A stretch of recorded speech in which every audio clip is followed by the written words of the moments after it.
All right. Y'all know what time it is. It's rapid reactions. A whole lot of topics. A little bit of time. Jake, the floor is yours. All right. Former Heisman Trophy hopeful Spencer Rattler will be transferring from Oklahoma to South Carolina. Seems somewhat surprising to me. Drink, what do you make of this?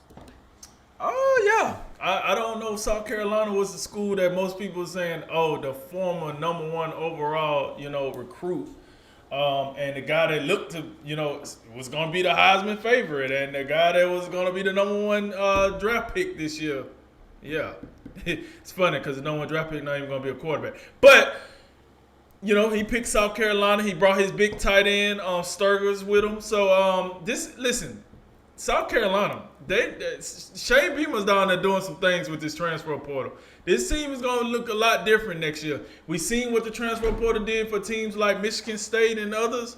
So listen, that's going to be nice. Indiana and Kansas have scheduled a home and home series in 2022 and 2023 in college basketball. Does this intrigue you, Jay? Yes, it does. Two blue bloods in college basketball getting together for a home and home. Probably, I mean, Indiana probably less blue blooded at this point, due to their recent play. But the thing I like about it is like a lot of these home and homes that we see are like 5, 10 years down the road. This one coming up quick, fast, in a hurry in the next couple of years. So that's why I'm even more intrigued. Today, in an interview on 105.3 The Fan, Cowboys owner Jerry Jones said it was fair to characterize the recent play of Dak Prescott as a slump. You agree with Jerry? You damn right I agree with Jerry Jones. Listen, Dak got everything he wanted. Yeah, he had to like kind of injure himself and hold out and do. You got everything you wanted, Dak. You got to come play. No more excuses. Hell, the offensive line not even playing that bad. So I don't know what the hell the excuse is. But yes, I agree with Jerry Jones. Dak got to play better. Then the Cowboys will play better after that. But listen, it's no excuse. You're not playing up the par. You're not playing up to the contract right now. 2 years. The 2 year, $50 million contract between the Houston Astros and ace righted Justin Verlander has been formally approved by the MLB despite the current lockout. How did this happen? Well, I think what it was is that the terms of this agreement got set up before the collective bargaining agreement ended and the lockout began. So I think due to that, they allowed the two parties to go ahead and finalize this up, and they're gonna let the ink dry on this one. I think they'll be okay. Jaguars owner Shad Khan says he won't be impulsive when it comes to first-year head coach Urban Meyer. Whatever could he mean by that?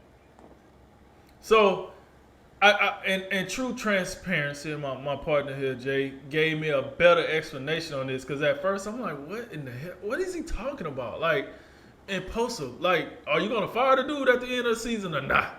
But, with a little bit of education, I shall say, and a little bit of, wordplay, it seems, what he's saying is he don't want to fire him and then regret firing him. So he want to make sure if he was to fire him after one season or fire him right now, that it's the best move for the team and not just him just doing something just because he's the owner.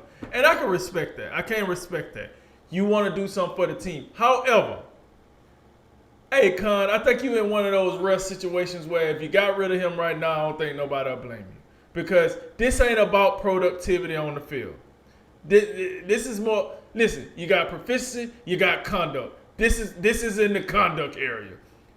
Urban Meyer is out here flopping around doing whatever he want to do. He don't even carry himself like a head coach. They ask him general questions about his offensive line, and his answer is, yep, yeah. Like, come on, man. Come on. I know some Pop Warner coaches that could have did better than that. So, granted, he's trying to do the right thing as the owner, but I don't think nobody blame him if he acts Urban Meyer right now. Florida State has extended the contract of football coach Mike Norvell for 1 year. His contract will now expire in 2026. You like the move, Jay? No, you said you made this comment on Clemson earlier, and I think it also applies to Florida State. My have the mighty have fallen. A 5-7 record will get you another year of a contract. They had no reason to do this. The dude contract run out in 2025, and it's not going to mean a thing. Drink if he come out have two more 5-7 years. They probably fire him for that. So no, I think this was a joke.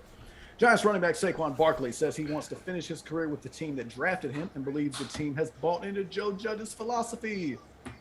that means. What'd you make of his comments? Joe Judge got a philosophy. Listen, here's the deal. I don't know what's worse. Saquon Barkley actually thinking he could finish his career with the Giants, or him thinking that Joe Judge has a philosophy. I'm gonna go no on both of these. I think the comment is crazy because I don't think the Giants are even going to offer him an extension. I think they're going to let him go because he was hurt half of his contract. Joe Judge is about as bland as uncooked rice. We didn't already discover this. So I don't know what philosophy he's supposed to have. And I haven't seen the Giants just jump off the charts either lately. So that's what's that. So I don't know, man. I don't know what they drinking up in New York, but that ain't it. Oh, speaking of New York, the New York Mets have narrowed their managerial search to longtime skipper Buck Showalter and Houston Astros bench coach and Tampa Bay Rays bench coach Matt Corto. Who should the Mets hire? Yeah, the Astros bench coach was Joe Espada. That's my bust on that one. But I would actually go Joe Espada in this case from the Houston Astros. Been the bench coach for them since 2018. Been a part of a lot of winning teams. But I would not necessarily blame them if they went with Showalter because he's been around a long time. He's won Coach of the Year twice. And I think maybe for the Mets, if you think the Mets are ready and you want an experienced manager to lead them, especially with the signing of Max Scherzer, I wouldn't blame them if they went the safer Buck Showalter route. Golden State Warriors coach Steve Kerr had some fun with the media after last night's win against the Indiana Pacers by saying he planned to rest Steph Curry tonight against the New York Knicks. You thought that was funny, right, Drink? Yeah, but I wouldn't be surprised if Steph Curry ended up in the health and safety protocol at this rate. Listen, I mean, they dropping like flies, folks. They dropping like flies. It just came across my phone. Giannis in the protocol. He gonna miss the game on Wednesday or something. They saying. So listen, I'm just saying, man. You don't know. I wouldn't be surprised, man. That's all I'm saying. But yeah, it was funny. But no, man. With everything that's going on now, who knows if we will really see them tonight. Last one. We got the Los Angeles Lakers. We got the Dallas Mavericks tomorrow night, live from Dallas. Jay, who you got? Who you got? They say Luka Doncic will miss his third straight game with a bad ankle. And with that being said, the Lakers better win this game, and I think they do. That concludes tonight's Drink of Wisdom. As always, like, listen, share, subscribe. Thank you for joining us. I'm Jay Wise. And I'm Nate the Drinker. And remember, make tomorrow better than today and make today better than yesterday. And you know what we gonna do. We gonna holler at you till next time, baby. Ladies and gentlemen, this is A Drink of Wisdom.